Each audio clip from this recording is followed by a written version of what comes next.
Just 10 days of campaigning to go until the general election, when voters will decide who will represent them in Parliament and who will lead the country.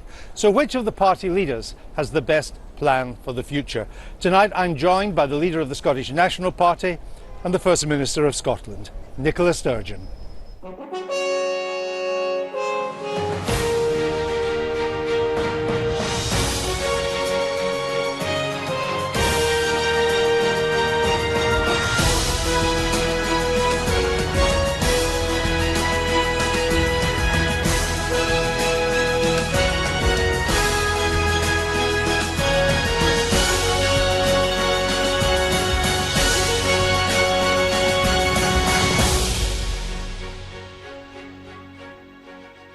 Nicola Sturgeon, the SNP has governed Scotland for 10 years. So can we start by agreeing that the performance of Scottish public services is the responsibility of you and the SNP government? I take responsibility for the performance of our public services, although Scotland's overall budget, of course, is determined by decisions taken at Westminster, and our budget has been reduced over the years since the Conservatives have been in office. Let's start then with Alex Salmond's former head of policy, Alex Bell. This is what he's had to say. The evidence shows that we, the SNP, haven't closed the poverty gap, redistributed wealth, improved education, or educated more poor people. The sad truth is that pretty much everything we have done to date hasn't worked.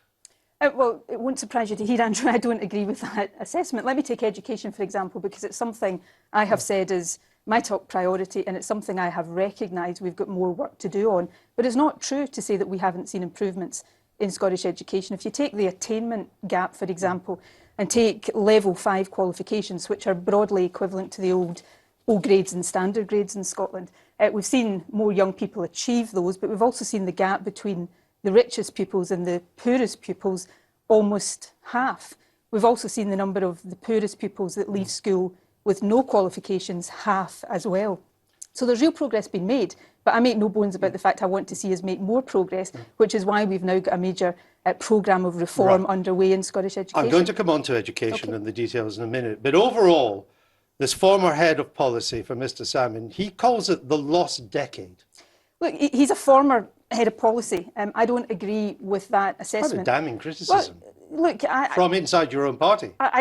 I don't accept that the facts and figures bear out that assessment. You've said we'll come on to education. I'm happy to do so. If you take health, for example, we've increased the health budget substantially. We've got the best performing accident and emergency I'm going to come on to health in a minute. So let me start with the Scottish economy, because it's now growing at less than a quarter of the pace of the UK economy.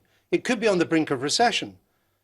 Don't you think that you should end your obsession with independence and start generating some growth in Scotland? Again, let me take the facts and figures on the economy. Yes, we've seen growth slow. The UK as a whole has seen growth slowing. You're way behind the UK. Well, we've also had the issues, the problems with North Sea oil and gas, which has fed through the Scottish supply chain. But you know, if you look at the GDP performance in Scotland now, the recovery from the pre-recession level of GDP has actually been stronger than in the UK. Unemployment is now lower than it is across the UK. We've seen productivity increase at a faster rate than the rest of the UK. So as on education, as on health, I'm not sitting here and saying there's not a big job of work for an SNP government to do, but your assessment that, you know, in everything you want to point to, there is no progress is just flatly wrong. Well, it was Mr. Bell that was pointing to that, I've already said I don't agree with Mr. Bell's assessment. On the Scottish economy, last year the UK economy overall grew by almost 2%. The Scottish economy grew by less than 0.5%. That's a terrible record. But you know as well as I do that the difficulties that have been experienced in the oil and gas sector have a disproportionately heavy effect in Scotland because of the importance of that sector to the Scottish economy. So that has been one of the reasons why we've seen a difference in performance. But if I look at the recovery of GDP in Scotland from the pre-recession level is 1.8% higher. It's less than that in the rest of the UK. And employment is doing well. Unemployment is lower. We are outperforming the UK in youth you could be on employment the and brink of a female recession. employment. Well, I am working very hard with the Scottish Government to ensure that that's not the case. But we saw figures for the UK GDP just at the end of the week that showed that there's also a slowing of growth because of the Brexit effect. And Scotland is not immune from the impact of the Brexit vote. But why would the Brexit effect have a bigger impact on Scotland than the rest of the United Kingdom? Well, it hasn't had an effect on British growth. If you listen to what I was saying, I wasn't saying the Brexit effect had a bigger impact. I actually was saying that the reason for the different performance of the Scottish economy is the difficulties in the oil and gas sector. So it's not Brexit. But I think there is and will continue to be a Brexit effect in our economy. But if you listen to what I was saying, I was not saying that that was greater in Scotland than the rest of the UK. I was pointing to the particular issues in the oil and gas sector. Your finance minister, Mr Mackay, he blamed the economic reality of Brexit for the figures. Well, my view is there is an impact of Brexit. We're seeing in terms of the value of sterling and the inflation effects in our economy. But you know what you're asking me about. That's UK-wide. You know, I don't understand why Brexit would have a disproportionately bad effect on Scotland. I haven't argued. But that's what your finance minister did. Well, you're putting something to me that I haven't argued. 5th of April 2017, Derek Mackay, the new economic figures, these are the bad ones I've given, reflected, quote, the economic reality of Brexit. But he wasn't saying that that was disproportionate in Scotland. But you've asked me about the performance of the Scottish economy, and I'm saying that whether it's on the recovery of GDP from the pre-recession, whether it's on unemployment, which in Scotland is lower than the UK average, whether it's on productivity, or I'll give you another indicator, foreign direct investment into the Scottish economy. We had the latest EY report out last week showing for the 5th year in a row, Scotland is the best performing part of the UK outside of London and the South East. When it comes to R&D investment, we're the best bar no part of the UK. We see 1 in 50 foreign investment projects in Europe now coming to Scotland. So there's much to be positive about in the Scottish economy, but much to do as well. Let's come on to education. You mentioned it at the top of our interview. And it's been clear for some time that Scottish education has some real problems. Official surveys show declines in literacy and numeracy. Scottish schools are plummeting down global league tables. And why have you only just noticed? Were you too busy on the second referendum to get stuck in to the schools? Well, again, as I started out doing, I can point you to a number of indicators that show improvements in Scottish education and a narrowing of the attainment gap. So the statistics I gave you earlier on level 5 qualifications, not only are we seeing more young people achieving those qualifications, we're seeing the gap between the richest and the poorest narrow. We're seeing the numbers. That's partly because the top 20% are not doing so well. It's not because the bottom 20% are doing well. That's factually not true. Well, it is actually. The PISA survey, the authoritative global survey, showed that the highest achievers in Scotland were now in decline. They'd gone from 8.8% to just over 7%. Well, if you take tariff scores in Scottish education, which measure not just the quantity of qualifications that young people get, but the quality as well, it shows that performance in the top 20% has improved by about 9%, but the performance in the bottom 20% has improved by 26%. We've also got more young people, including more of our poorest young people, going into university than has been the case before. Now, I say that simply to set the context. I have been very frank about the fact that I want to see further improvement in Scottish education. So that's why we've got a new national improvement framework. It's why we've established an attainment fund. I was talking to a head teacher who stopped me in the street yesterday to talk about what he described as the life-changing impact of the new pupil equity fund that we've introduced in Scottish education. So there's progress there to be positive about, but there's much more work to do. There's not progress on what matters, which is reading, mathematics, science. In 2006, since 2006, on this PISA, the main international study, Scotland has dropped from 11th to 23rd in reading, 11th to 24th in maths, 10th to 19th in science. That's a terrible performance. Well, those statistics are from 2 years ago, and I've recognised those. They predate the reform programme that we've put in place. But I do think it matters. You said we're not improving where it matters. I actually do think the qualifications that our young people are coming out of school with do matter. We're seeing more young people coming out with hires and advanced hires. We're seeing more young people going into university. We're seeing the positive destinations of young people continuing to increase. So I am not sitting, and remember, the record of the SNP Scottish Government was assessed by the Scottish people at the Scottish Parliament election last year, and we won that election with a higher share of the constituency vote than any party in the entire lifetime of the Scottish Parliament. On top of this international study, your own official body on literacy and numeracy came out with some pretty damning figures. about what was happening there. And if you can't get literacy and numeracy right, I'm not sure what you can get right in education. What body are you talking about? Your response, the Scottish Survey of Literacy and Numeracy. It's not. Well, firstly, it's not an organisation. It's a survey that we carry out. Yes. But and you've closed it down. Well, let me take. You've closed it down. Because it's a sample survey that is based on information in about 12 pupils per secondary school. What we are replacing it with is comprehensive data broken down not just by local authority but school by school. That survey. This survey was highly regarded in educational circles, wasn't it? As First Minister, it doesn't tell me anything about the performance of individual schools. So I'm replacing it with something that will give us not just sample data but data on every pupil in every school in the country. Which the teachers will provide. Informed by standardised assessments. But will you publish the standardised assessments of every school? We'll publish the information. For each school, we'll publish the information on the percentage of pupils that are meeting the required levels of the curriculum for excellence. So the SSL, and I want to come back to a point on SSLN because it's important Which is the survey in literacy. Yes, but I want to come back to that. Take the performance of young people at S2, which is where the decline in reading was recorded. That is measuring S2, the second year of secondary school pupils, against the standards they're supposed to meet at the end of the third year of secondary school. We have separate data that shows that by the time those S2 pupils come out of third year, more than 80% of them are meeting the required standards. Now, I'm not suggesting we shouldn't pay a lot of attention to that survey, but what I'm showing is there's a lot of other data in Scottish education which sort of tells a different story from the one you're trying to tell me right here just now. This survey provided a benchmark, and the results were not kind to your policies, and you've closed it down. You won't do it again. You shot the messenger. Other global studies have shown Scottish schools in relative decline. You pulled out of them too. You pulled out of two major studies. Firstly, you've just sat and quoted an international global study to me, the PISA study, which Scottish education is part of. But you pulled out of two others that were global studies too. We wanted to focus on making sure we got the information that gave us the best picture of how Scottish education was performing. But I have to say, it's an absolute travesty for you to sit here and say to me that in somehow moving from SSLN, if you look at the methodological notes at the end of SSLN, it tells you that that survey is based on something like 4 pupils per primary school and 12 pupils per secondary school. What we are doing is replacing that sample survey that tells you nothing about local authority performance, it tells you nothing about individual school performance, with comprehensive data.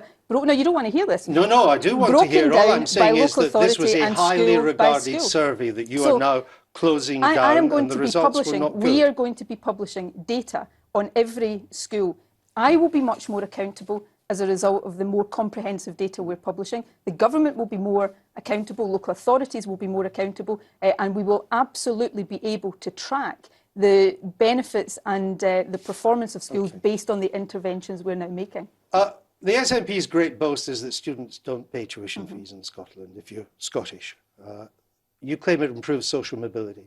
So why is it twice as hard for a Scottish kid from a deprived background to get to university than an English kid from a deprived background? Firstly, we're seeing record numbers of Scottish young people going to university. That's true in England too. Okay, but including record numbers of young people from the most deprived backgrounds. Still twice as hard. The second point, which I'm sure is one that you're well aware of, is the figures don't reflect what is a very important difference between how young people in Scotland and England access higher education. A much larger proportion of young people in Scotland do higher education in further education colleges. So what you've just quoted me there doesn't take account of that. But I'm talking about universities. Sure, but higher education, I think the figure, I think, correct me if I'm wrong, I think the figure you've probably quoted there is about access to higher education. No, the figure is from people going from school to university.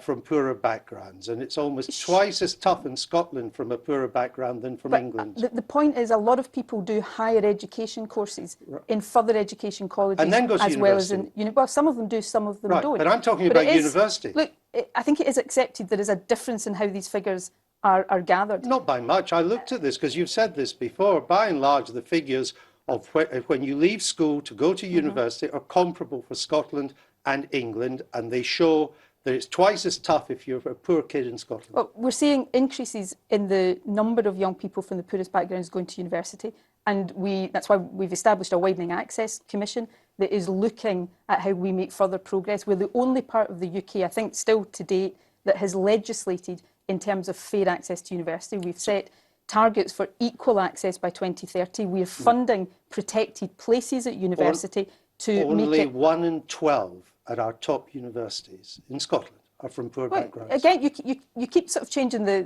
parameters No, I've of just this. stuck to universities. Well, you said top universities there. That's not Yeah. all universities. So Well, 1 in you keep 12 from changing. the top then. Look, are young people from more deprived backgrounds underrepresented in our universities?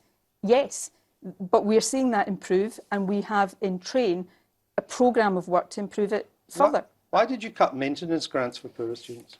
We have got the best package of student support of any of the UK nations. It's a combination of grants and loans. In England, of course, bursaries, grants are being abolished completely. And you cut the grants. We have, in the last couple of years, we have increased the value of the grant proportion, and we've increased the income threshold at which young people qualify for the maximum grant. But what we did was establish a minimum income guarantee for students, which is, yes, a combination of grants and loans. But we are protecting the continuation of grants as part of that. In England, grants, bursaries have completely been abolished.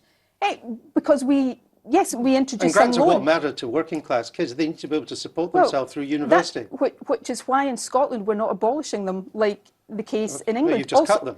But also in terms of student debt, we've got the lowest average student debt of any of the nations of the UK. So, Andrew, the point I'm making to you here is I don't sit here and say that we're perfect, and I don't sit here and say that we don't have challenges to face and work to do to face them. But what I will defend is the progress we're making, and also on things like student debt and student grants, that we're actually further advanced in many of these respects than any other part of the UK. Let me move on to health. You're always railing against what you call Tory austerity. So why did your members of the Scottish Parliament vote against increasing nurses' pay? Well, I've set out our position. We have, as is the case across the UK, a 1% pay cap across the public sector. And you voted to sustain that. Can I just explain the position we're in and the action we've taken and what I think needs to happen in the future? We have had that pay cap to try to protect jobs and make sure that we could support a policy of no compulsory redundancies in our NHS. Again, a policy that other parts of the UK don't have. Well, no nurses have been made redundant in England. There's 12,000 NHS staff being made redundant. There've been redundancies across the NHS. Not nurses. I would have to double check that, but I think you might be wrong on that point. But we've got a policy of no compulsory redundancies. We've also done two other things. Let me finish this point because it's important. We've done two other things that haven't been done in other parts of the UK.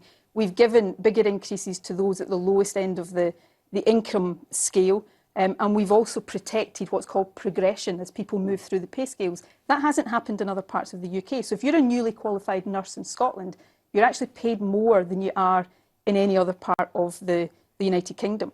Now, that pay cap's been in place for reasons that I don't enjoy having to accept. And you could have changed it. Well, what I'm saying now is if we changed it, we would have seen pressure in other ways, in jobs, for example, but we've sought to protect the lowest income people for that. So if you're a nurse, you're paid more in Scotland than you are in England. Well, not that much. If you're a registered staff nurse in Scotland, on a 12-hour shift, you'll end up with under £2 less on a 12-hour shift than an English nurse. It's not huge. If you're a newly qualified nurse, it's about £300 to £400 a year better off. If you're an agenda for change, not a nurse, if you're at the lowest level of agenda for change, it's more than that. It's about £1,000. Now, I'm making that point to say we've taken action where we can. But can I finish the point about the future? I've been very clear that as inflation starts to increase, because this pay cap's also been in place, it's not been easy for anybody in the public sector, but it's been in place at times of reasonably low inflation. And you voted to sustain it for another year. There was a simplistic motion. Well, actually, we're about to go into negotiations for the next financial year, and I've been very clear in our manifesto, which we'll publish on Tuesday, we'll say more about this. At times of rising inflation, I don't believe pay caps of that nature will continue to be sustainable. So we'll set out how we will ensure in the future. So you'll change the pay cap in the future? Let me publish the manifesto on Tuesday, but I think if you can listen to what I'm saying, you'll get a clear hint that we need to have paid deals in the future that are both affordable but recognise the cost of living pressures that public sector workers are working under. And we'll continue to do what UK governments haven't done in terms of the NHS is always accept the recommendations of the pay review body. If you do well in this general election, will you use that to strengthen the case for a second independence referendum? Well, this election, I mean, we put in our manifesto for the Scottish election last year the idea that Scotland should have a choice at the end of the Brexit. If there was a vote for Brexit, that Scotland should have a choice. So what this election does, I suppose, is determine whether the people of Scotland think that whether and when Scotland should have a choice about our future should be a decision for the Scottish Parliament or for a UK So it will Prime strengthen Minister. the case if you do well. well. We've got that mandate already, and it will underline and reinforce that mandate. But this election will not decide whether or not Scotland becomes No, of course independent. not. But you called for a second referendum because of Brexit. You said Scotland was being dragged out of the EU against its will. So can you confirm that an independent Scotland would immediately apply for full membership of the EU? I'd want an independent Scotland to be a member of the EU. But would it apply for full membership? Yes, we'd want to be a full member of the EU. You wouldn't settle for an interim deal? Look, or just being in the single market? Again, can I set this out? We tried to find compromise ground with the Prime Minister, whereby we would accept we were coming out of the EU, but see if we could keep the whole of the UK, and if not that, then Scotland in the single market. But you're talking here in the context of independence. So let me set out clearly, I would want Scotland to be a member of the EU. If, and it's an if because I don't control the Brexit process and I can't foresee exactly how that will unfold. If Scotland had already been taken out of the EU and there was a period in which we had to get back into the EU, if it was necessary, then we would want to protect our single market membership in the interim. So there could be an interim arrangement? Well, if that was necessary, but the objective would be, and we've heard people from, voices within the Commission, the Deputy Chancellor of Germany, senior European parliamentarians talk about the fact that it would not be a complicated process for Scotland to become a member of the EU if we were independent. But that's if we're independent.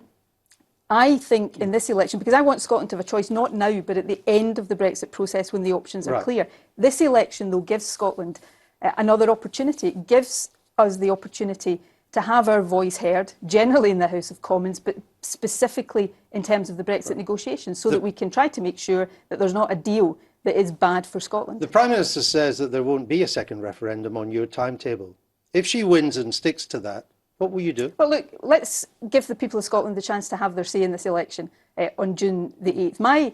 And this has been a long, I mean, you've covered Scottish politics for a long time. I was going to say probably longer than I've been alive, but that would upset you midway through an interview, which would probably not really. be I'd just like you to answer the question. What will you do if the Prime Minister does not grant you a referendum? Look, I think if the SNP win the election on June the 8th in Scotland, and I'm taking nothing for granted, but if the SNP win the election, having won the Scottish election last year on the strength of a manifesto commitment that was very clear, and in the interim, the Scottish Parliament having backed that, then I think that position of the Prime Minister is unsustainable. But if she doesn't change, what would you do? I'm not going to sit here. We've got an election in 10 days' time. I'm not going to sit here and speculate about that. I mean, there's not much. The truth is, there's not much you can do. I think in politics, positions quickly become unsustainable, and we've seen in the last few days, and you highlighted this in your interview with her, that this is not a Prime Minister who's very good at holding position when she feels it's under pressure. She's a Prime Minister that has seemed to perfect the art of the U-turn. Let me come on to Brexit. You say that a vote for the SNP will strengthen your hand in the Brexit talks. You're not in the Brexit talks. Well, you know what? We should be. But you're not. And so should Wales, and so should Northern Ireland. But you're not. But again, we've got an election. The Prime Minister has brought about this election. That gives the people of Scotland the opportunity, and I'm saying to people in Scotland, whether you voted Leave or Remain, whether you voted yes or no in 2014, this is an opportunity to strengthen Scotland's voice in these Brexit talks and strengthen the influence we have in terms of the positions the UK government takes. But Mrs May doesn't want you in the talks, and Mr Barnier, the lead EU negotiator, doesn't want you in the talks.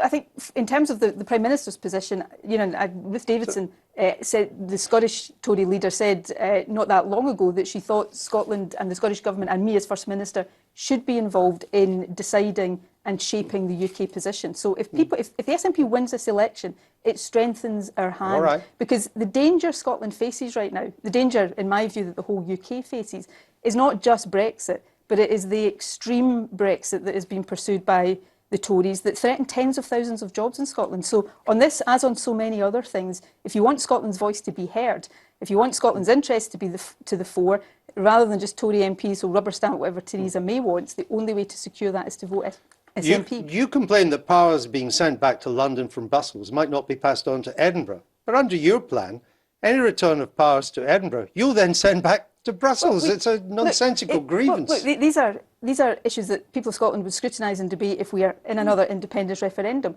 I believe Scotland as an independent member state of the EU would have a much greater voice than we've had as a part of the UK over the years. But, you know, Theresa May is the one who wants to pursue Brexit and wants to pursue a hard Brexit. Now, if that's what she's doing, then to use that as a process to centralise power in the UK, in areas that are under the Scotland Act devolved to the Scottish Parliament, I do think would be unacceptable. But you would then send them back?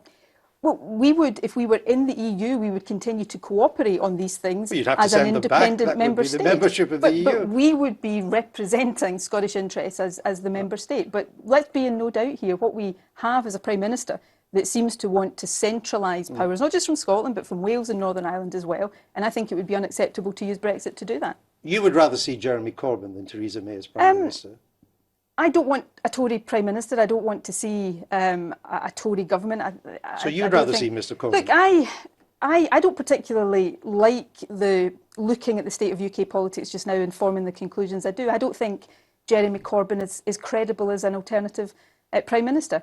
But it's got to be one or the other, and I think you would rather see Mr Corbyn. I'd actually rather see, ultimately, Scotland be independent. Of course, and in but the that's interim, not the choice, as you've said. Whoever emerges, and you know, I think even with the narrowing of the polls, I still think it is highly likely that the Tories are going to win this election. So what matters for Scotland is that we've got the strongest possible voice. We know the damage Tory governments do to Scotland. If you found your SNP contingent in Westminster in a pivotal position, because maybe Mr Corbyn has won, but perhaps not by much, or not, or only as the largest party, would the SNP work with Mr Corbyn to raise taxes to pay for more spending? Well, we've got our own tax policies and we've put them forward already in terms of the taxes we control in Scotland, and we'll say more about that. UK-wide, would you work with Mr Corbyn to raise taxes? I don't agree with all of Jeremy Corbyn's tax policies. Look, we're kind of getting into the realms of, and I understand why, so bear with me. Well, this might be the result. Here. Look, I don't think it will be, and I don't think if it is, will you work with Mr Corbyn on his tax and spend? We'll work for progressive policies,